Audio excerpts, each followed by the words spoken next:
ತುಂಬಾ ರೋಚಕ ಹಾಗೂ ಕುತೂಹಲಕಾರಿ ಘಟ್ಟಕ್ಕೆ ಬಂದು ನಿಂತಿದೆ ಈಗ ನಮ್ಮ ಕಥೆ. ಗುರುಗಳ ಆಜ್ಞೆಯನ್ನು ಮೀರದೆ ಅವರ ಆಸೆಯನ್ನು ಈಡೇರಿಸೋಕ್ಕೆ ಅವರ ಗುರುದಕ್ಷಿಣೆಯನ್ನು ಕೊಡ್ತಾನ ಮೂಲಶಂಕರ, ಅಥವಾ ತನ್ನ ಆಸೆಯನ್ನೇ ನೆರವೇರಿಸೋದಕ್ಕೆ ಅದನ್ನು ನಯವಾಗಿ ನಿರಾಕರಿಸ್ಬಿಡ್ತಾನ? ಇದನ್ನು ತಿಳ್ಕೋಬೇಕು ಅಂದರೆ ನಾವು ರಿವೈಂಡ್ ಬಟನ್ನ ಒತ್ತಿ ಸ್ವಲ್ಪ ಹಿಂದಕ್ಕೆ ಹೋಗಬೇಕಾಗತ್ತೆ.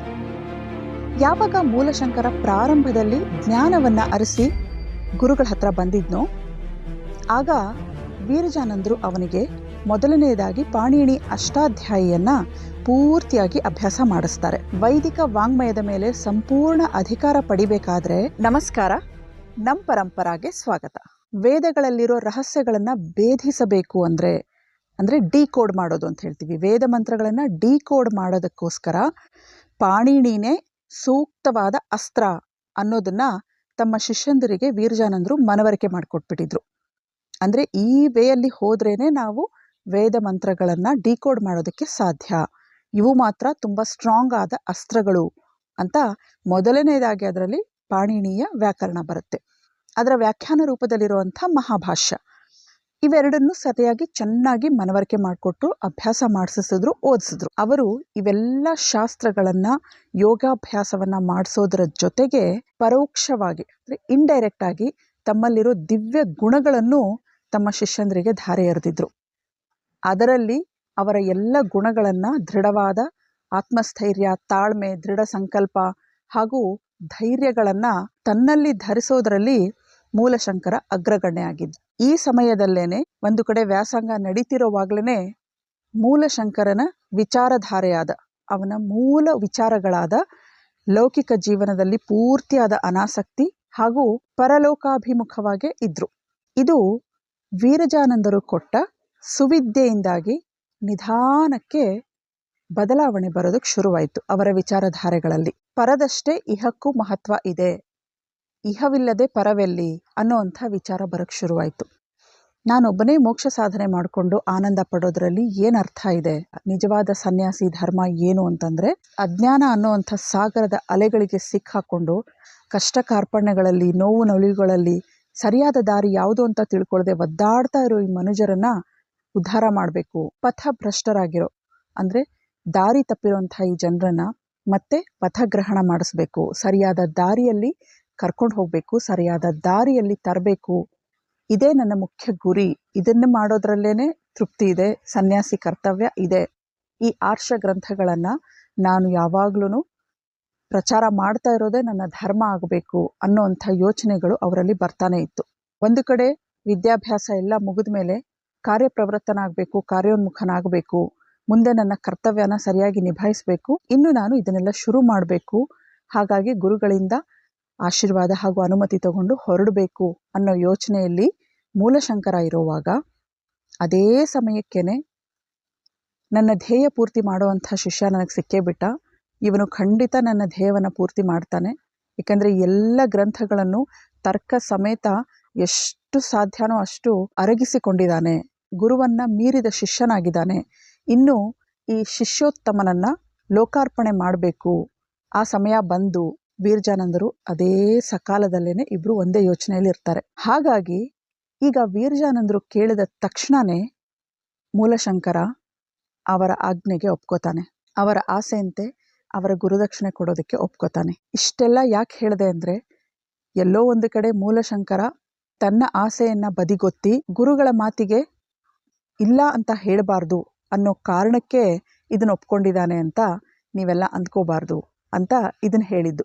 ಯಾಕೆ ಅಂದರೆ ಆರಂಭದಲ್ಲೇ ಇವರು ಕೊಟ್ಟ ಸುವಿದ್ಯೆಯಿಂದ, ಇವರ ಆಚರಣೆಗಳಿಂದ ಇವರನ್ನು ನೋಡಿ ಎಲ್ಲ ಇವರ ಗುಣಗಳು ಪರೋಕ್ಷವಾಗಿ ಅವನಲ್ಲಿ ಬಂದ್ಬಿಟ್ಟಿರುತ್ತೆ.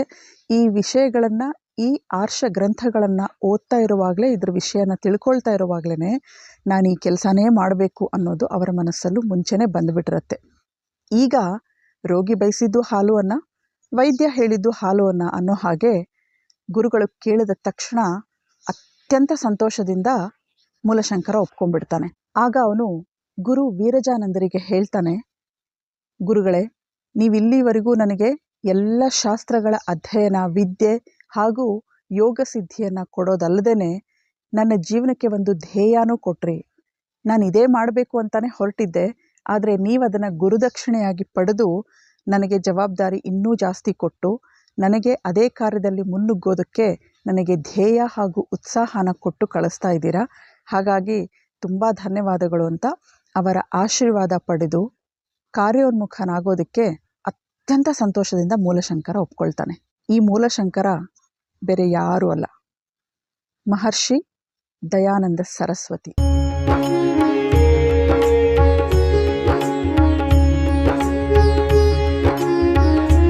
ಯಾವಾಗ ಇವರು ಪೂರ್ಣಾನಂದರಿಂದ ಸನ್ಯಾಸ ದೀಕ್ಷೆಯನ್ನು ಪಡೀತಾರೋ ಆಗಲೇ ಇವರ ಹೆಸರು ಶುದ್ಧ ಚೈತನ್ಯನಿಂದ ದಯಾನಂದ ಸರಸ್ವತಿ ಅಂತ ಬದಲಾಗುತ್ತೆ. ವಿಪರ್ಯಾಸ ಏನು ಅಂದರೆ, ವೀರಜಾನಂದರಿಗೆ ಸನ್ಯಾಸ ದೀಕ್ಷೆಯನ್ನು ಕೊಟ್ಟಿರುವಂಥ ಪೂರ್ಣಾನಂದ ಗುರುಗಳು ಹಾಗೂ ದಯಾನಂದ ಸರಸ್ವತಿ ಮೂಲಶಂಕರನಿಗೆ ಸನ್ಯಾಸ ದೀಕ್ಷೆಯನ್ನು ಕೊಟ್ಟಿರುವಂಥ ಗುರುಗಳ ಹೆಸರು ಕೂಡ ಪೂರ್ಣಾನಂದ ಅಂತಾನೆ. ಆದರೆ ಇಬ್ಬರು ಸಮಕಾಲೀನರಲ್ಲ, ಹಾಗಾಗಿ ಇಬ್ಬರು ಒಬ್ಬರೇ ಅಂತ ಹೇಳೋದಕ್ಕಾಗೋದಿಲ್ಲ. ಆದರೆ ಇಬ್ಬರ ಹೆಸರು ಕೂಡ, ಅದು ಸನ್ಯಾಸ ದೀಕ್ಷೆಯನ್ನು ಕೊಟ್ಟಿರೋದು ಕೂಡ ಪೂರ್ಣಾನಂದರೇ. ಇನ್ನು ಎಷ್ಟೋ ಜನಕ್ಕೆ ವೀರಜಾನಂದರ ಗುರುಗಳು ಯಾರು, ಅವರೇನಾದ್ರು ಅನ್ನೋದರ ಬಗ್ಗೆ ತುಂಬ ಯೋಚನೆ ಇದೆ, ಪ್ರಶ್ನೆನೂ ಕೇಳ್ತಿದ್ದೀರಾ. ಆಚಾರ್ಯ ಬೇರೆ, ಗುರು ಬೇರೆ, ಈ ವ್ಯತ್ಯಾಸನ ನಾವು ತಿಳ್ಕೋಬೇಕು. ಪಾಠ ಮಾಡಿದ ಪ್ರತಿಯೊಬ್ಬರು ಗುರುಗಳಾಗಲ್ಲ, ಆಚಾರ್ಯರಾಗ್ತಾರೆ. ಜೀವನವನ್ನೇ ಬದಲಾಯಿಸುವಂಥ ಪಾಠವನ್ನು ಹೇಳಿಕೊಟ್ಟೋರು, ಜೀವನಕ್ಕೆ ಗುರು ಅನ್ನೋರು ಒಬ್ಬರೇ ಇರ್ತಾರೆ. ಆಚಾರ್ಯರು ಬೇಕಾದಷ್ಟು ಜನ ಇರಬಹುದು. ಕೆಲವರಿಗೆ ಅವರ ಜೀವನದ ಅನುಭವಗಳೇ ಅವರಿಗೆ ಗುರು ಆಗ್ತಾರೆ. ಪಾಠ ಮಾಡಿರೋ ಆಚಾರ್ಯರು ಬೇಕಾದಷ್ಟು ಜನ ಇರ್ತಾರೆ ಅವರ ಜೀವನದಲ್ಲಿ, ಆದರೆ ಅನುಭವಗಳು ಕಲಿಸಿದ ಪಾಠನೇ ಗುರು ಆಗುತ್ತೆ. ಉದಾಹರಣೆಗೆ ಚಾಣಕ್ಯನಿಗೆ ಎಷ್ಟು ಕಟು ಹಾಗೂ ಕಹಿ ಅನುಭವಗಳು ಜೀವನದಲ್ಲಿ ಚಿಕ್ಕ ವಯಸ್ಸಿನಲ್ಲೇ ಆಗುತ್ತೆ ಅಂದರೆ ಅವರಿಗೆ ಯಾರೂ ಗುರು ಅಂತ ಇಲ್ಲವೇ ಇಲ್ಲ. ಅವರಿಗೆ ಎಷ್ಟೊಂದು ಜನ ಪಾಠ ಹೇಳ್ಕೊಟ್ಟಿದ್ದಾರೆ. ರಾಜನೀತಿಯಲ್ಲಿ, ಅರ್ಥಶಾಸ್ತ್ರದಲ್ಲಿ ಪಾಠ ಹೇಳ್ಕೊಟ್ಟಿರೋರು ಸ್ವಯಂ ಅವರ ತಂದೆ ಕೂಡ ಇದ್ದಾರೆ. ಬೇರೆ ಬೇರೆ ಗುರುಕುಲಗಳಲ್ಲಿ ಬೇರೆ ಬೇರೆಯವರೆಲ್ಲ ಪಾಠ ಮಾಡ್ತಾರೆ. ತಕ್ಷಶಿಲೆಯಲ್ಲೂ ದೊಡ್ಡ ದೊಡ್ಡ ಆಚಾರ್ಯರೆಲ್ಲ ಅವ್ರಿಗೆ ಪಾಠ ಮಾಡ್ತಾರೆ. ಆದರೆ ಅವರಿಗೆ ಜೀವನದಲ್ಲಿ ಗುರು ಅಂತ ಇರೋದು ಅವರ ಅನುಭವಗಳು ಮಾತ್ರ. ಸ್ವಾಮಿ ವೀರಜಾನಂದರಿಗೂ ಕೂಡ ಗುರು ಅಂತ ಯಾರೂ ಇಲ್ಲ. ಸನ್ಯಾಸ ದೀಕ್ಷೆನ ಪೂರ್ಣಾನಂದರೇ ಕೊಟ್ಟಿರಬಹುದು, ಆ ಮಟ್ಟಕ್ಕೆ ಮಾತ್ರ ಅವರನ್ನು ಗುರು ಅಂತ ಸ್ವೀಕಾರ ಮಾಡಬಹುದು. ಬಿಟ್ಟರೆ ಅವರ ಗುರು ಯಾರು ಅನ್ನೋದು, ಅದರ ಬಗ್ಗೆ ಹೆಚ್ಚಾಗಿ ಗ್ರಂಥಗಳು ಲಭ್ಯವೂ ಇಲ್ಲ. ಲಭ್ಯವಿರೋದರಲ್ಲಿ ತಿಳ್ಕೊಂಡ್ರೆ ಅವರಿಗೆ ಅವರ ಕಟುವಾದ ಅನುಭವಗಳೇ ಗುರು ಅಂತ ಹೇಳಬಹುದು. ಅವರು ತಮ್ಮ ಪ್ರಥಮ ಗ್ರಂಥವಾದ, ಪ್ರಥಮ ಕೃತಿಯಾದ ಶುದ್ಧ ಬೋಧ ಅನ್ನೋ ಪುಸ್ತಕದಲ್ಲಿ ಗೌರಿಶಂಕರ ನನ್ನ ಗುರು ಅಂತ ಬರೆಕೊಂಡಿದ್ದಾರೆ. ಆ ಗೌರಿಶಂಕರರ ಬಗ್ಗೆ ಆಗಲಿ, ಪೂರ್ಣಾನಂದರ ಬಗ್ಗೆ ಆಗಲಿ ಎಲ್ಲೂ ವಿವರಣೆಯನ್ನು ತಿಳಿಸುವಂಥ ಗ್ರಂಥಗಳು ಈಗ ಎಲ್ಲೂ ಸದ್ಯಕ್ಕೆ ಲಭ್ಯವಿಲ್ಲ. ನನಗೆ ಲಭ್ಯವಿರುವ ಗ್ರಂಥಗಳಲ್ಲಿ ಗೊತ್ತಿರುವ ಮಾಹಿತಿಯಲ್ಲಿ ಇಷ್ಟು ವಿವರಣೆಯನ್ನು ನಾನು ನಿಮಗೆ ಕೊಡೋದಕ್ಕೆ ಸಾಧ್ಯ ಆಗುತ್ತೆ. ಹಾಗಾಗಿ ಇದು ವೀರಜಾನಂದರಿಂದನೇ ಶುರುವಾಗಿದೆ. ಅಲ್ಲಿಂದ ಮಹರ್ಷಿ ದಯಾನಂದ ಸರಸ್ವತಿಯವರು ವೀರಜಾನಂದರ ಗರಡಿಯಲ್ಲಿ ಪಳಗಿ ಅದ್ಭುತವಾದ ವ್ಯಕ್ತಿಯಾಗಿ ತಯಾರಾಗ್ತಾರೆ. ಮುಂದೆ ಇಡೀ ಭಾರತಾದ್ಯಂತ, ಸೌತ್ ಇಂಡಿಯಾಗೆ ಮಾತ್ರ ಅವರು ಬರೋದಿಲ್ಲ, ಮಿಕ್ಕ ಭಾರತದಲ್ಲಿ ಈಸ್ಟ್, ವೆಸ್ಟ್, ನಾರ್ತ್ ಎಲ್ಲ ಕಡೆನೂ ಅವರ ಪ್ರಚಾರ ಅತ್ಯದ್ಭುತವಾಗಿ ನಡೆಯುತ್ತೆ. ಅವರ ಪ್ರಚಾರದ ಬಗ್ಗೆ ಪಂಜಾಬ್, ಹರಿಯಾಣ, ರಾಜಸ್ಥಾನ, ಮಹಾರಾಷ್ಟ್ರ, ವೆಸ್ಟ್ ಬೆಂಗಾಲ್ ಈ ಎಲ್ಲ ಕಡೆನೂ ಅವರ ಪ್ರಚಾರಗಳು ತೀವ್ರವಾಗಿ ನಡೆಯೋಕ್ಕೆ ಶುರುವಾಗುತ್ತೆ. ಅವರ ಪ್ರಚಾರಗಳ ಬಗ್ಗೆ, ಆ ಘಟನೆಗಳ ಬಗ್ಗೆ, ವಿಷಯಗಳ ಬಗ್ಗೆ ಹೇಳಬೇಕು ಅಂದರೆ ಒಂದು ಗ್ರಂಥನೇ ಇದೆ, ಪೂರ್ತಿ ದಿನ ಆದರೂ ಸಾಕೋಗೋದಿಲ್ಲ. ಆದರೆ ಮೇನ್ ಪಾಯಿಂಟ್ಸ್ ಮಾತ್ರ ನಿಮಗೆ ತಿಳಿಸ್ಕೊಡ್ತೀನಿ. ಇವರು ಕಾರ್ಯೋನ್ಮುಖರಾಗಿ ತೀವ್ರವಾದ ವೇಗದಲ್ಲಿ, ಹೆಚ್ಚಿನ ಸ್ಪೀಡಲ್ಲಿ ವೇದ ಪ್ರಚಾರ ಮಾಡ್ತಾ ಹೋಗ್ತಾರೆ. ಬೇರೆ ಎಲ್ಲ ಮತದವರ ಜೊತೆ ಶಾಸ್ತ್ರಾರ್ಥ ಮಾಡ್ತಾನೆ ಇರ್ತಾರೆ. ಪ್ರತಿಯೊಂದು ಕಡೆ ಹೋದಾಗಲೂ ಅವರೆಲ್ಲ ಸೋಲ್ತಾ ಇರ್ತಾರೆ. ಪುನರ್ಜನ್ಮ, ದೇವರ ಸ್ವರೂಪ, ಮೂರ್ತಿ ಪೂಜೆ, ಬಾಲ್ಯ ವಿವಾಹ, ಸತಿ ಪದ್ಧತಿ ಪ್ರತಿಯೊಂದರ ಬಗ್ಗೆನೂ ಇವರು ಶಾಸ್ತ್ರಾರ್ಥ ಮಾಡಿ ಇವರ ಎದುರಾಳಿ ಪ್ರತಿ ಸಾರಿ ಸೋಲ್ತಾ ಇರ್ತಾರೆ. ಇವರ ಮುಂದೆ ಮಾತಾಡುವಂಥ ಶಕ್ತಿ ಯಾರಿಗೂ ಇರಲ್ಲ. ಅಷ್ಟೊಂದು ಇವರು ಆರ್ಷ ಗ್ರಂಥಗಳನ್ನು ಅರಿದು ಕುಡಿದು ಆ ಎಲ್ಲ ವಿಷಯಗಳ ಜೊತೆ ಶಾಸ್ತ್ರಾರ್ಥ ಮಾಡಿದಾಗ ಮುಂದೆ ಇರೋ ವ್ಯಕ್ತಿ ಮಾತಾಡೋಕ್ಕೆ ಸಾಧ್ಯ ಇಲ್ಲದ ಹಾಗೆ ಅವರನ್ನೆಲ್ಲ ಸೋಲಿಸ್ತಾ ಇರ್ತಾರೆ. ಹೀಗೆ ಒಂದು ದಿನ ಬಿಹಾರದಲ್ಲಿ ರಾಸಲೀಲಾ, ಕೃಷ್ಣನ ರಾಸಲೀಲಾ ಅಂತ ನಡೀತಾ ಇರುತ್ತೆ. ಕೃಷ್ಣನ ಅದ್ಭುತ ವ್ಯಕ್ತಿತ್ವದ ಮೇಲೆ ಇದೊಂದು ಕಳಂಕ ಅಂತ ಅದನ್ನು ಖಂಡಿಸಿದಾಗ ಅಲ್ಲಿಯ ಠಾಕೂರ್ ರಾವ್ ಕರಣ್ ಸಿಂಗ್ ಅನ್ನೋನಿಗೆ ತುಂಬ ಕೋಪ ಬರುತ್ತೆ. ಅವನು ಖಡ್ಗದಿಂದ ಮಹರ್ಷಿ ದಯಾನಂದ ಸರಸ್ವತಿಯವ್ರನ್ನ ಕೊಲ್ಲೋದಕ್ಕೆ ಮುಂದಾಗ್ತಾನೆ. ಆಗ ಅವರು ಖಡ್ಗವನ್ನು ಹಿಡಿದು, ನಿನಗೆ ಫೈಟ್ ಮಾಡಬೇಕು ಅಂದರೆ, ಯುದ್ಧ ಮಾಡಬೇಕು ಅಂದರೆ ಜೈಪುರ್ ಜೋಧ್ಪುರಲ್ಲಿ ಬೇಕಾದಷ್ಟು ರಾಜರಿದ್ದಾರೆ, ಆದರೆ ನನ್ನ ಜೊತೆ ಶಾಸ್ತ್ರಾರ್ಥ ಮಾಡಬೇಕು ಅಂದರೆ ನಿನ್ನ ಗುರುನ ಕಳಿಸು ಅಂತ ಹೇಳಿ ಖಡ್ಗ ಮುರಿದು ಹಾಕ್ಬಿಡ್ತಾರೆ. 6 ಅಡಿ ಎತ್ತರ ಹಾಗೂ ಅಜಾನುಬಾಹುವಾಗಿರ್ತಾರೆ ದಯಾನಂದ ಸರಸ್ವತಿಯವರು. ತುಂಬಾ ಗಟ್ಟಿ ದೇಹ, ಯೋಗ ಮಾಡಿದಂಥ ದೇಹ. ಮುಂದೆ ಅವರು ಅನೂಪ್ ಶಹರದಲ್ಲಿ ಪಂಡಿತ್ ಅಂಬಾದತ್ ವೈದ್ಯ ಹಾಗೂ ವಲ್ಲಭ ಪಾರ್ವತಿ ಅನ್ನೋರ ಜೊತೆ ಶಾಸ್ತ್ರಾರ್ಥ ಮಾಡ್ತಾರೆ. ಶಾಸ್ತ್ರಾರ್ಥದಲ್ಲಿ ಅವರಿಬ್ಬರನ್ನು ಸೋಲಿಸ್ತಾರೆ. ಆ ಸೋಲಿನ ನಂತರ ಹಾಗೆ ಅಲ್ಲಿ ಮಾತಾಡ್ಕೊಂಡು ಕುಳಿತಿರುವಾಗ ಆ ಊರಿನ ಒಬ್ಬ ಬ್ರಾಹ್ಮಣ ತುಂಬ ಪ್ರೀತಿಯಿಂದ ಅವ್ರಿಗೆ ಎಲೆಡಿಕೆ ತಿನ್ನೋದಕ್ಕೆ ಕೊಡ್ತಾನೆ. ಆ ಎಲೆಡಿಕೆ ಅಗಿತಾ ಅದರಲ್ಲಿ ವಿಷಪ್ರಯೋಗ ಆಗಿದೆ ಅನ್ನೋದು ದಯಾನಂದ ಸರಸ್ವತಿಯವ್ರಿಗೆ ಗೊತ್ತಾಗುತ್ತೆ. ಅವರು ಇಮ್ಮಿಡಿಯೇಟಾಗಿ ಬಾಯಿ ತೊಳ್ಕೊಂಡು ತಮ್ಮ ಯೋಗ ಕ್ರಿಯೆಯಿಂದ ಇಡೀ ಬಾಡಿನ ಕ್ಲೆನ್ಸ್ ಮಾಡ್ಕೊಳ್ತಾರೆ. ಕ್ಲೆನ್ಸ್ ಮಾಡಿಕೊಂಡು ಆ ವಿಷದ ಪ್ರಭಾವದಿಂದ ಹೊರಗಡೆ ಬರ್ತಾರೆ. ಈ ವಿಷಯ ಆ ಅನೂಪ್ ಶಹರದ ತಹಸೀಲ್ದಾರನಾದ ಮಹಮ್ಮದ್ ಸೈಯದ್ ಅನ್ನೋ ವ್ಯಕ್ತಿಗೆ ಗೊತ್ತಾಗುತ್ತೆ. ಈ ತಹಶೀಲ್ದಾರ್ ಮಹಮ್ಮದ್ ಸೈಯದ್ ಮಹರ್ಷಿ ದಯಾನಂದರ ಅಪ್ಪಟ ಶಿಷ್ಯ. ವಿಷಯ ಗೊತ್ತಾಗ್ತಿದ್ದ ಹಾಗೇ ಅವನು ಎಲೆಡಿಕೆ ಕೊಟ್ಟಿರೋವನ್ನ ಅರೆಸ್ಟ್ ಮಾಡ್ತಾನೆ.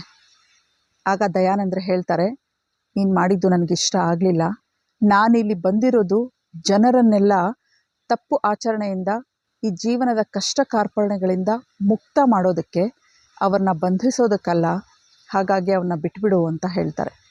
ದಯಾನಂದ ಸರಸ್ವತಿಯವರು ಅವರ ಜೀವನದುದ್ದಕ್ಕೂ ವೇದ ಪ್ರಚಾರ ಮಾಡಿದ್ರೆ ಹೊರತು, ತುಂಬ ಅಗ್ರೆಸಿವ್ ಆಗಿ ವೇದ ಪ್ರಚಾರ ಮಾಡಿದ್ರೆ ಹೊರತು ಯಾವ ವ್ಯಕ್ತಿಯ ಮೇಲೇನೂ ಅವರು ದ್ವೇಷ ಇರಲಿಲ್ಲ. ಯಾವ ವ್ಯಕ್ತಿಯನ್ನು ದ್ವೇಷದಿಂದ ನೋಡಲಿಲ್ಲ. ಯಾರನ್ನೂ ಕೂಡ ಎದುರಾಳಿ, ನನ್ನ ಶತ್ರು ಅಂತ ನೋಡ್ತಾ ಇರಲಿಲ್ಲ. ಅವರನ್ನು ಅಜಾತ ಶತ್ರು ಅಂತ ಕೂಡ ಹೇಳಬಹುದು. ಅಂಥ ಒಂದು ಒಳ್ಳೆಯ ವ್ಯಕ್ತಿ. ಅವರ ಮೇಲೆ ತುಂಬ ಸಾರಿ ವಿಷ ಪ್ರಯೋಗ ಆಗಿದೆ, ಆದರೆ ಅವರು ಎಲ್ಲರಿಗೂ ಕೂಡ ಕ್ಷಮಾದಾನವನ್ನೇ ಕೊಟ್ಟಿದ್ದಾರೆ. ಹೀಗೆ ಅವರು ಎಲ್ಲ ಕಡೆ ಪ್ರಚಾರ ಮಾಡ್ತಿರುವಾಗ ಒಂದು ದಿನ ಪಂಜಾಬ್, ಬರೇಲಿ, ವೆಸ್ಟ್ ಬೆಂಗಾಲ್ ಎಲ್ಲ ಕಡೆ ಅವರ ಕಾರ್ಯಗಳು ಸಿಕ್ಕಾಪಟ್ಟೆ ಇದೆ. ಅದನ್ನು ಪ್ರತಿಯೊಂದನ್ನು ಮೆನ್ಷನ್ ಮಾಡೋಕ್ಕಾಗಲ್ಲ. ಒಂದು ದಿನ ಅವರ ಬಗ್ಗೆನೇ ಎಪಿಸೋಡ್ ಮಾಡಿ ಆವಾಗ ಹೇಳಬಹುದು. ಒಂದು ದಿನ ಆದರೂ ಸಾಕಾಗೋದಿಲ್ಲ ಅಂತ ಹೇಳಿದ್ನಲ್ಲ. ಹಾಗಾಗಿ ಹೀಗೆ ಅವರ ಪ್ರಚಾರ ಕಾರ್ಯ ತುಂಬ ತೀವ್ರವಾಗಿ ಮುಂದುವರೆದಾಗ ಎಲ್ಲ ಕಡೆನೂ ಬೇಕಾದಷ್ಟು ಕಷ್ಟಗಳನ್ನು ಅನುಭವಿಸ್ತಾರೆ ಅವರು. ಕುಂಭಮೇಳದಲ್ಲಿ ಒಂದು ಸಾರಿ ವೈದಿಕ ಧರ್ಮವನ್ನು ಅಳವಡಿಸ್ಕೊಳ್ಳಿ, ಮತ್ತೆ ಬ್ಯಾಕ್ ಟು ವೇದಾಸ್ ಅಂತ ಹೇಳಿ ಇಡೀ ಕುಂಭಮೇಳದಲ್ಲಿ ಇವರೊಬ್ಬರೇ ಈ ಸೂಪರ್ಸ್ಟಿಷಿಯಸ್ ಬಿಲೀಫ್ಸ್ ಏನಿರುತ್ತಲ್ಲ, ಮೂಢನಂಬಿಕೆಗಳನ್ನೆಲ್ಲ ಹೊಡೆದಾಕಿ, ಯಾವುದೇ ಮೂಢನಂಬಿಕೆಗಳನ್ನ ಇಟ್ಕೋಬೇಡಿ, ಮತ್ತೆ ವೇದಗಳಿಗೆ ಹಿಂತಿರುಗಿ ಅನ್ನೋ ಒಂದು ಫ್ಲ್ಯಾಗ್ನ ಹಾಕ್ಕೊಂಡು ಎಲ್ಲೆಲ್ಲಿಂದ ಕುಂಭಮೇಳಕ್ಕೆ ಬಂದಿರ್ತಾರೆ. ಆ ಎಲ್ಲ ಜನರಲ್ಲಿ ಎಷ್ಟೋ ಜನ ಸಾಂಪ್ರದಾಯಿಕರ ಟೀಕೆಗೊಳಗಾಗ್ತಾರೆ, ಅಪೋಸ್ಗೆ ಒಳಗಾಗ್ತಾರೆ. ಆದರೆ ಒಬ್ಬರೇ ಅದರ ವಿರುದ್ಧ ಫೈಟ್ ಮಾಡ್ತಾರೆ. ಹೀಗೆ ಪ್ರಚಾರ ಮಾಡ್ತಾನೆ ಹೋಗ್ತಾರೆ. ಒಂದು ದಿನ ಬರೇಲಿಯಲ್ಲಿ ಪ್ರಚಾರ ನಡೀತಿರುವಾಗ ಒಂದು ಘಟನೆ ನಡೆಯುತ್ತೆ. ಆ ಘಟನೆ ಏನು ಅನ್ನೋದನ್ನು ನಿಮಗೆ ಕೊನೆಯಲ್ಲಿ ಹೇಳ್ತೀನಿ. ಹೀಗೆ ಎಲ್ಲ ಕಡೆ ಪ್ರಚಾರ ಮಾಡಿಕೊಂಡು ಬಂದು ಮಹಾರಾಷ್ಟ್ರದಲ್ಲಿ ಎಲ್ಲರೂ ಈ ವೇದ ಪ್ರಚಾರ ಮಾಡಬೇಕು ಅಂದರೆ ನಮಗೊಂದು ಸಂಸ್ಥೆ ಅಂತ ಇದ್ದರೆ ಅನುಕೂಲ ಆಗುತ್ತೆ, ಆ ಸಂಸ್ಥೆಯನ್ನು ನಮಗೆ ನಿರ್ಮಾಣ ಮಾಡಿಕೊಡಿ, ನಾವೆಲ್ಲರೂ ಅದಕ್ಕೆ ದುಡ್ಡು ಕೊಡೋದಕ್ಕೆ, ಅದಕ್ಕೆ ಬೇಕಾದ ಸೌಕರ್ಯಗಳನ್ನು ಮಾಡೋದಕ್ಕೆ ತಯಾರಿದ್ದೀವಿ ಅಂತ ಎಷ್ಟೋ ಜನ ಮುಂದಾಗ್ತಾರೆ. ಆಗ 1875 ಆರ್ಯ ಸಮಾಜದ ನಿರ್ಮಾಣ ಆಗುತ್ತೆ. ಆರ್ಯ ಸಮಾಜದ ನಿರ್ಮಾಣ ಆದ ತಕ್ಷಣವೇ ಅದರ ಪೂರ್ತಿ ಉಸ್ತುವಾರಿ, ಅದರ ಚೇರ್ಮನ್ ಅಂದರೆ CEO ಅಂತೇನು ಹೇಳ್ತೀವೋ ಅದು ನೀವೇ ಆಗಬೇಕು ಅಂತ ಅವರೆಲ್ಲ ಕೇಳ್ಕೊಳ್ತಾರೆ. ಆಗ ದಯಾನಂದರು ಹೇಳ್ತಾರೆ, ನಾನೊಬ್ಬ ಸನ್ಯಾಸಿ, ಸಮಾಜ ಸುಧಾರಕ, ಸಮಾಜವನ್ನೆಲ್ಲ ನಾನು ದಾರಿಗೆ ತರಬೇಕು, ಪ್ರಚಾರ ಮಾಡೋದಷ್ಟೇ ನನ್ನ ಕೆಲಸ. ನನಗಿದು ಯಾವುದೇ ಎಕ್ಸ್ಟ್ರಾ ಹೊಸ ಜವಾಬ್ದಾರಿನ ದಯವಿಟ್ಟು ವಹಿಸಬೇಡಿ. ನಾನು ಈ ಆರ್ಯ ಸಮಾಜದ ಒಬ್ಬ ಸಾಮಾನ್ಯ ಮೆಂಬರ್ ಆಗಿರ್ತೀನಿ, ಇನ್ನು ಯಾವ ಪೋಸ್ಟು ನನಗೆ ಬೇಡ ಅಂತ ಹೇಳಿ ಬೇರೆಯವರನ್ನೆಲ್ಲ ಯೋಗ್ಯರಾಗಿರೋರನ್ನ ಒಂದೊಂದು ಪೋಸ್ಟಲ್ಲಿ ಕೂರಿಸಿ ಅವರು ಬರೀ ಸಾಮಾನ್ಯ ಮೆಂಬರ್ ಥರ ಆಗಿ, ಸಾಮಾನ್ಯ ಸದಸ್ಯರಾಗಿ ಕಾರ್ಯಗಳನ್ನು ನಿರ್ವಹಿಸೋಕ್ಕೆ ಶುರು ಮಾಡ್ತಾರೆ. ಮುಂದೆ ಈ ಆರ್ಯ ಸಮಾಜಗಳು ಬೇರೆ ಬೇರೆ ಬ್ರಾಂಚಸ್ ಆಗಿ ತುಂಬ ಕಡೆ ಕೆಲಸ ನಿರ್ವಹಿಸ್ತಾ ಇರುತ್ತೆ. ಹೀಗೆ ದೇಶದಾದ್ಯಂತ ತೀವ್ರವಾಗಿ ಪ್ರಚಾರ ನಡೀತಾ ಇತ್ತು. ಶಹಜರಾಂಪುರದಲ್ಲಿ ವೇದ ಪ್ರಚಾರ ಮಾಡ್ತಾ ಇದ್ರು. ಆಗ ವೀರಜಾನಂದರಿಗೆ 1 ವರ್ಷ ಮುಂಚೆನೇ ತೀವ್ರವಾದ ಹೊಟ್ಟೆ ನೋವಿನಿಂದ ಬಳಲ್ತಾ ಇದ್ರು. ಅವರ ಕೊನೆಯ ದಿನಗಳು ಬಂದಿವೆ ಅಂತ ಎಲ್ಲ ಶಿಷ್ಯರನ್ನು ಅಂಥ ನೋವಿನಲ್ಲೂ ಕೂಡ ದಯಾನಂದ ಎಲ್ಲಿದ್ದಾನೆ, ಏನು ಮಾಡ್ತಿದ್ದಾನೆ ಅಂತ ಪ್ರತಿಯೊಂದನ್ನು ವಿಚಾರಿಸ್ಕೊಳ್ತಾ ಇದ್ರು. ಅವರಿಗೆ ತಮ್ಮ ಶಿಷ್ಯ ಅತಿ ತೀವ್ರವಾಗಿ, ಅವರು ಅಂದ್ಕೊಂಡಿದ್ದಕ್ಕಿಂತ ವೇಗವಾಗಿ ವೇದ ಪ್ರಚಾರ ಮಾಡ್ತಿದ್ದಾನೆ ಅನ್ನೋ ತುಂಬ ಸಂತೃಪ್ತಿ ಇತ್ತು. ಈ ವಿಚಾರಗಳನ್ನೆಲ್ಲ ತಿಳ್ಕೊಂಡು ಅವನ ಕಾರ್ಯವೈಖರಿಯನ್ನು ನೋಡಿ ತುಂಬ ಸಂತೋಷ ಪಡ್ತಾಯಿದ್ರು. ಹಾಗೆ ಮಧ್ಯ ಮಧ್ಯದಲ್ಲಿ ಅವನು ಈಗ ಎಲ್ಲಿದ್ದಾನೆ, ಏನು ಮಾಡ್ತಿದ್ದಾನೆ ಅಂತ ವಿಚಾರಿಸ್ಕೊಳ್ತಾ ಇದ್ರು. ಅವರಿಗೆ ತೀವ್ರವಾದ ಹೊಟ್ಟೆ ನೋವು ಕಾಣಿಸಿಕೊಂಡ ಕಾರಣ ಅವರು ಎಲ್ಲ ಶಿಷ್ಯರನ್ನು ಬರಮಾಡಿಕೊಂಡ್ರು. ಆದರೆ ದಯಾನಂದರು ಕೆಲಸದಲ್ಲಿದ್ದಾರೆ, ಅವರಿಗೆ ತೊಂದರೆ ಕೊಡಬಾರ್ದು, ಯಾವ ಕೆಲಸದಲ್ಲಿ ಯಾವ ಊರಲ್ಲಿದ್ದಾನೋ ಅಂತ ತಿಳ್ಕೊಳ್ತಾರೆ. ಹಾಗೆ ಬೇರೆ ಎಲ್ಲ ಶಿಷ್ಯರನ್ನು ಕರೆದು ದಯವಿಟ್ಟು ಅನಾರ್ಷ ಗ್ರಂಥಗಳ ಖಂಡನೆ ಮಾಡಿ, ಆರ್ಷ ಗ್ರಂಥಗಳ ಪ್ರಚಾರ ಮಾಡಿ, ಪ್ರತಿಯೊಬ್ಬರನ್ನು ಕಾಪಾಡಿ, ಮನುಕುಲವನ್ನು ಕಾಪಾಡಿ, ಇದು ಪ್ರಚಾರ ಮಾಡೋದೊಂದೇ ನೀವೆಲ್ಲರೂ ನನಗಾಗಿ ಮಾಡುವಂಥ ಕೆಲಸ ಅಂತ ಹೇಳಿ ಆಗಿನ ಕಾಲದಲ್ಲಿ ತಮ್ಮ ಹತ್ತಿರ ಇದ್ದಂಥ 525 ರೂಪಾಯಿನ ಜುಗಲ್ ಕಿಶೋರ್ ಅನ್ನೋವಂಥ ತಮ್ಮ ಶಿಷ್ಯನ ಕೈಯಲ್ಲಿ ಕೊಟ್ಟು ದಯಾನಂದನಿಗೆ ಹೀಗೆ ಪ್ರಚಾರನ ಮುಂದುವರಿಸಿ ಅಂತ ಹೇಳಿ, ಕೊನೆ ಕಾಲದಲ್ಲಿ ನಾನು ಅವನ್ನ ನೋಡೋಕ್ಕಾಗಲಿಲ್ಲ ಅಂತ ಹೇಳಿ ಶಿಷ್ಯನನ್ನು ನೆನೆಸಿಕೊಂಡೆ, ಶಿಷ್ಯನ ಕಾರ್ಯವನ್ನು ಕಣ್ತುಂಬಿಕೊಂಡು ಮನ ತುಂಬಿಕೊಂಡೇ ಸ್ವಾಮಿ ವೀರಜಾನಂದರು ಕೊನೆ ಉಸಿರನ್ನು ಬಿಡ್ತಾರೆ. ಶಹಜರಾಂಪುರನಲ್ಲಿ ಇವರು ತಮ್ಮ ಕೆಲಸದಲ್ಲಿ ಮುಂದುವರಿತಿದ್ದಾಗ ಇಲ್ಲಿಂದ ಇಬ್ಬರು ಹೋಗಿ ಅವರಿಗೆ ವಿಷಯವನ್ನು ತಿಳಿಸ್ತಾರೆ. ಇವರು ಬಂದಿದ್ದನ್ನು ನೋಡಿನೇ, ಇವರ ಮುಖವನ್ನು ನೋಡಿ ಏನೋ ಆಗಿರಬಹುದು ಅಂತ ಅವರು ಊಹಿಸ್ತಾರೆ. ವ್ಯಾಕರಣ ಭಾಸ್ಕರನ ಅಸ್ತಂಗತ ಆಯಿತು ಅಂತ ಸ್ವಲ್ಪ ಹೊತ್ತು ಬೇಸರ ಮಾಡಿಕೊಂಡು ಮತ್ತೆ ಅವರು ಕಾರ್ಯದಲ್ಲಿ ತೊಡಗ್ತಾರೆ. ಯಾಕೆ ಅಂದರೆ ಸನ್ಯಾಸಿಗಳಿಗೆ ಇಡೀ ಸಮಾಜ, ಇಡೀ ಪ್ರಪಂಚನೇ ತಮ್ಮದು. ಇವರಿಗೆ ಯಾವುದೇ ಸಂಬಂಧಗಳಾಗಲಿ, ಯಾವುದೇ ಒಬ್ಬ ವ್ಯಕ್ತಿಯ ಬಗ್ಗೆ ಸಂಬಂಧ ಇಟ್ಕೊಳ್ಳೋದಾಗಲಿ, ಸಾಫ್ಟ್ ಕಾರ್ನರ್ ಅಂತ ಹೇಳ್ತೀವಲ್ಲ, ಇಟ್ಕೊಳ್ಳೋದಾಗಲಿ ಇರೋದಿಲ್ಲ. ಆದರೆ ಅಂಥ ಅದ್ಭುತವಾದ ಗುರು, ಅವರಿಗೆ ಜ್ಞಾನ ಕೊಟ್ಟಂಥ ಗುರು, ಅವರ ಬಗ್ಗೆ ಬೇಸರ ಆಗಲ್ಲ, ಭಾವನೆಗಳಿರಲ್ಲ ಅಂತ ಹೇಳೋಕ್ಕಾಗಲ್ಲ, ಭಾವನೆಗಳಿದ್ದೇ ಇರುತ್ತೆ. ಆದರೆ ಅವರು ಮುಂದೆ ಮಾಡಬೇಕಾದ ಕೆಲಸಗಳು ತುಂಬ ಇರೋದರಿಂದ ಅವರು ಆ ನೋವಿನಲ್ಲೇ ಕೂತ್ಕೊಳ್ಳೋಕ್ಕಾಗೋದಿಲ್ಲ. ಅದು ಸನ್ಯಾಸಿ ಧರ್ಮ ಅಲ್ಲ ಕೂಡ. ಹಾಗಾಗಿ ಅವರು ವ್ಯಾಕರಣ ಭಾಸ್ಕರನ ಅಸ್ತಂಗತವಾಯಿತು ಅಂತ ಸ್ವಲ್ಪ ಹೊತ್ತು ಆ ನೋವನ್ನು ಅನುಭವಿಸಿ ಅವರ ಜೊತೆ ಮತ್ತೆ ತಮ್ಮ ಕಾರ್ಯದಲ್ಲಿ ಮುಂದುವರಿತಾರೆ. ಒಂದು ದಿನ ಉದಯ್ಪುರಲ್ಲಿ ಪ್ರಚಾರ ಮಾಡ್ತಿರುವಾಗ ಕವಿರಾಜ್ ಶ್ಯಾಮಲ್ ದಾಸ್ ಅನ್ನೋನು ಮಹರ್ಷಿ ದಯಾನಂದರಿಗೆ ಹೇಳ್ತಾನೆ, ಸ್ವಾಮಿ, ನಾವೆಲ್ಲ ಸೇರಿ ನಿಮ್ಮದೊಂದು ಮಾರ್ಬಲ್ ಮೂರ್ತಿನ ಮಾಡಬೇಕು ಅಂತ ಆಸೆ ಪಡ್ತಿದ್ದಾರೆ ಜನ ಎಲ್ಲ, ದಯವಿಟ್ಟು ನಮಗೆ ಅನುಮತಿ ಕೊಡಿ ಅಂತ ಕೇಳ್ತಾನೆ.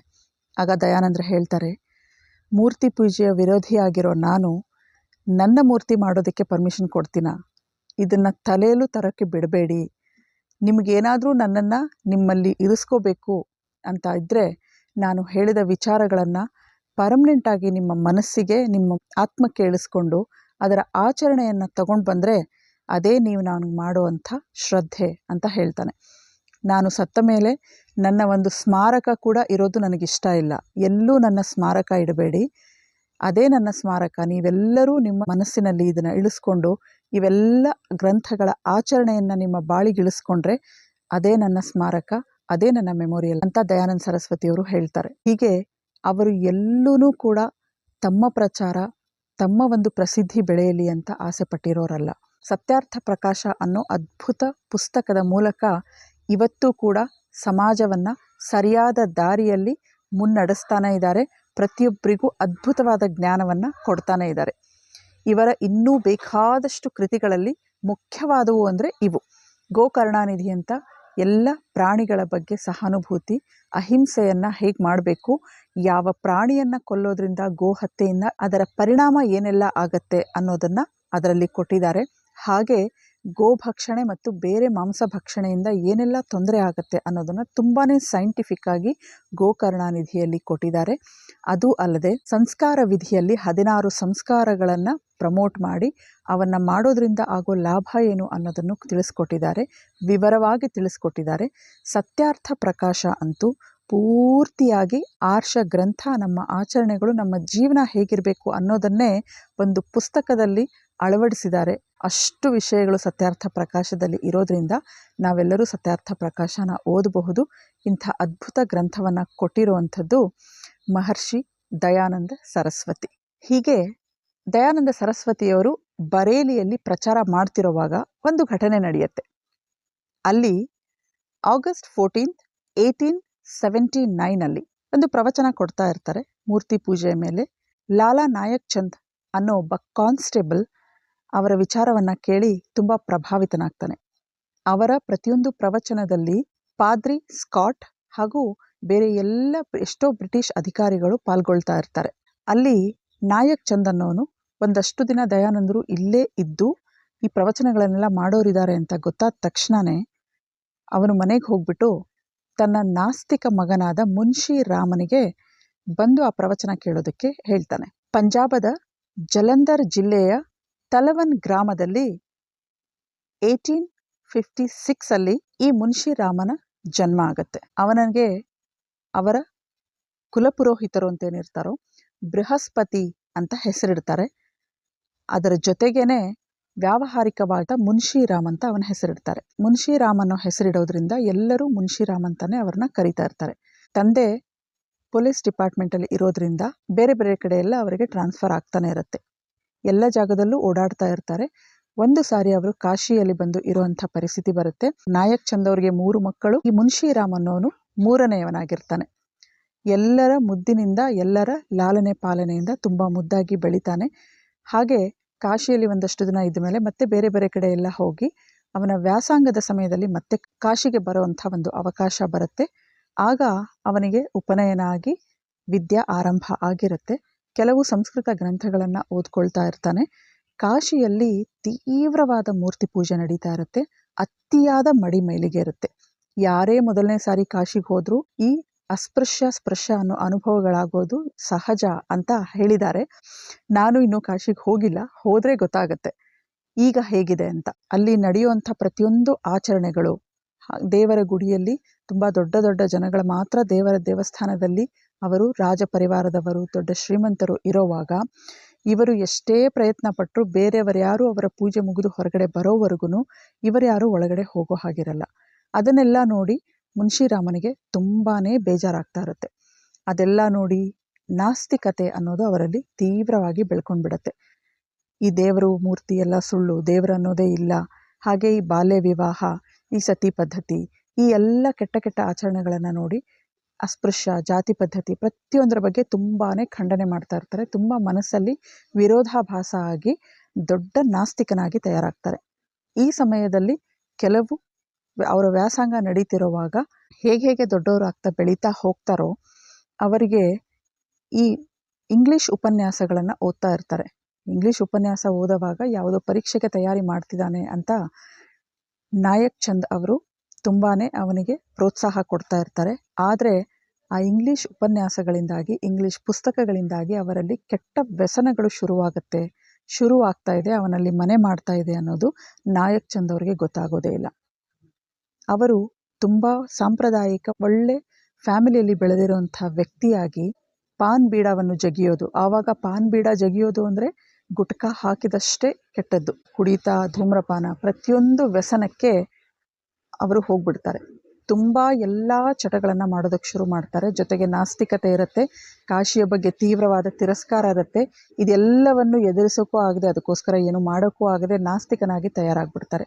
ಆಮೇಲೆ ಒಂದು ಸಮಯದಲ್ಲಿ ತುಂಬ ಕಷ್ಟಪಟ್ಟು ಆ ಎಲ್ಲ ಚಟಗಳಿಂದ ಹೊರಗಡೆ ಬಂದು ತಮ್ಮನ್ನು ತಾವು ಪರಿವರ್ತಿಸೋದಕ್ಕೂ ಕೂಡ ಅವರು ಪ್ರಯತ್ನ ಪಡ್ತಾರೆ. ಇದೇ ನಾಸ್ತಿಕವಾದದಲ್ಲಿ ಇರೋವಾಗ ಇಲ್ಲಿ 1879 ಅಂತ ಹೇಳಿದ್ನು. ಅವತ್ತು ದಯಾನಂದರ ಈ ವಿಷಯಗಳನ್ನು ಕೇಳಿ ಅತ್ಯಂತ ಪ್ರಭಾವಿತರಾದಂಥ ಅವರ ತಂದೆ ನಾಯಕ್ ಚಂದ್ ಅವರು ಮನೆಗೆ ಹೋಗಿ ಮಗನನ್ನು, ಇಲ್ಲಿ 3-4 ದಿನ ಏನೋ ಇರ್ತಾರೆ, ಒಬ್ಬ ದೊಡ್ಡ ಮಹರ್ಷಿ ಬಂದಿದ್ದಾರೆ, ಅವ್ರನ್ನ ನೀನು ಮೀಟ್ ಮಾಡು, ಅವರ ಪ್ರವಚನವನ್ನು ಕೇಳಿದ್ರೆ ನಿನ್ನಲ್ಲಿ ಏನಾದರೂ ಸ್ವಲ್ಪ ಪರಿವರ್ತನೆ ಬರಬಹುದು ಅಂತ ಅಲ್ಲಿಗೆ ಕಳಿಸ್ತಾರೆ. ಮೊದಲನೇ ದಿನ ಮುನ್ಷಿರಾಮ್ ಅವ್ರು ಹೋಗೋದೇ ಇಲ್ಲ. ಈ ಥರ ಎಷ್ಟೋ ಜನ ಬರೀ ಸಂಸ್ಕೃತ ಓದಿದವರು ದೇವ್ರ ಬಗ್ಗೆ ಏನು ಮಾತಾಡ್ತಾರೆ, ಸಂಸ್ಕೃತ ಓದಿದವರು ಈ ಸಮಾಜದ ಪರಿವರ್ತನೆ ಬಗ್ಗೆ ಏನು ಮಾತಾಡ್ತಾರೆ, ಎಷ್ಟೋ ಜನ ನೋಡಿದ್ದೀನಿ, ಇವರಲ್ಲಿ ಏನು ವಿಶೇಷ ಅಂತ ತುಂಬ ನೆಗ್ಲೆಕ್ಟ್ ಮಾಡ್ತಾನೆ, ಕೇರ್ಲೆಸ್ ಮಾಡ್ತಾನೆ. 2ನೇ ದಿನ ತಂದೆಯ ಒತ್ತಾಯದ ಮೇರೆಗೆ ಅವರು ಅಲ್ಲಿಗೆ ಹೋಗ್ತಾರೆ.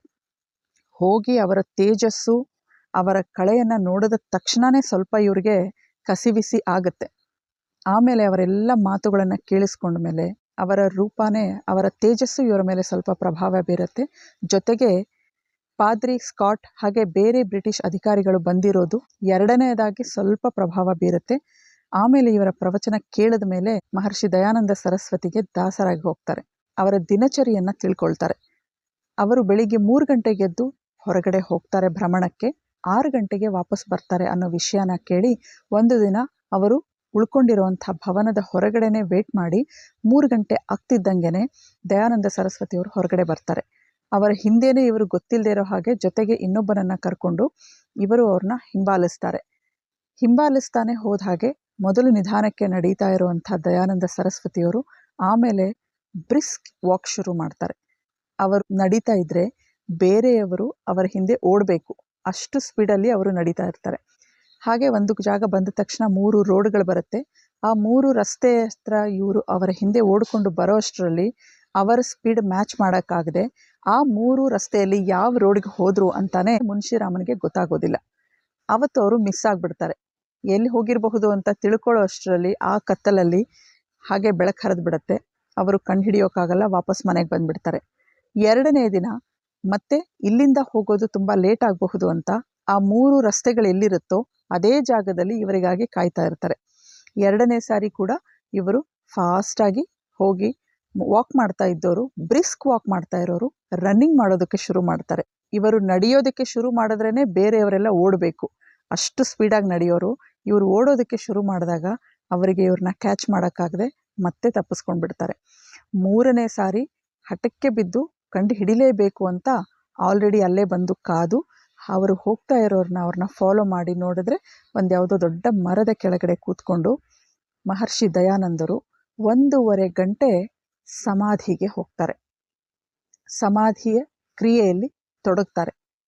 ಅದಾದ ಮೇಲೆ ಸ್ವಲ್ಪ ಹೊತ್ತು ಪ್ರಾಣಾಯಾಮ ಮಾಡಿಕೊಂಡು ಮತ್ತೆ ಭವನಕ್ಕೆ ಹಿಂತಿರುಗುತ್ತಾರೆ. ಇವರ ದಿನಚರಿಯನ್ನು ನೋಡಿ, ಇವರ ಎಲ್ಲ ಪ್ರವಚನಗಳನ್ನು ಕೇಳಿ ಪೂರ್ತಿಯಾಗಿ ದಯಾನಂದ ಸರಸ್ವತಿಯವರಿಗೆ ಮುನ್ಶಿರಾಮ ಶರಣಾಗ್ಬಿಡ್ತಾನೆ. ಅವರಿಗೆ ಶರಣಾದ ಮೇಲೆ ನನ್ನನ್ನು ನಿಮ್ಮ ಶಿಷ್ಯನಾಗಿ ಮಾಡ್ಕೊಳ್ಳಿ ಅಂತ ಹೇಳಿ ಅವರ ಎಲ್ಲ ವಿಚಾರಗಳನ್ನು ತಿಳ್ಕೊಂಡು, ಅಷ್ಟರಲ್ಲಿ ಆಗಲೇ ಮದುವೆ ಆಗಿರುತ್ತೆ ಮುನ್ಶಿರಾಮನಿಗೆ.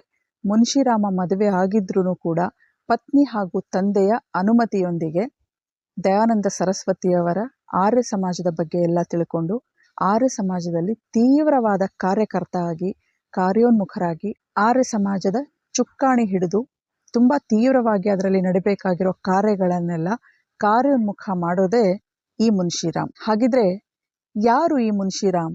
ಹೇಗೆ ದಯಾನಂದರನ್ನ ಮೀಟ್ ಮಾಡಿದ ಮೇಲೆ ಹೇಗೆಲ್ಲ ಅವರ ಜೊತೆಗೆ ಇವರು ಒಗ್ಗೂಡಿದ್ರು, ಹೇಗೆಲ್ಲ ಬಂದರು ಅನ್ನೋದನ್ನು ಮುಂದಿನ ಭಾಗದಲ್ಲಿ ತಿಳ್ಕೊಳ್ಳೋಣ.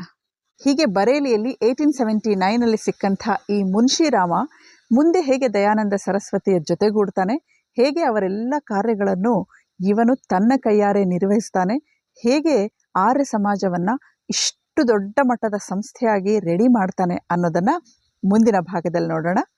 ಮುಂದಿನ ಭಾಗದಲ್ಲಿ ಮತ್ತೊಂದಷ್ಟು ವೈದಿಕ ವಿಚಾರಗಳ ಜೊತೆ ಮತ್ತೆ ಸಿಗೋಣ. ನಮಸ್ಕಾರ.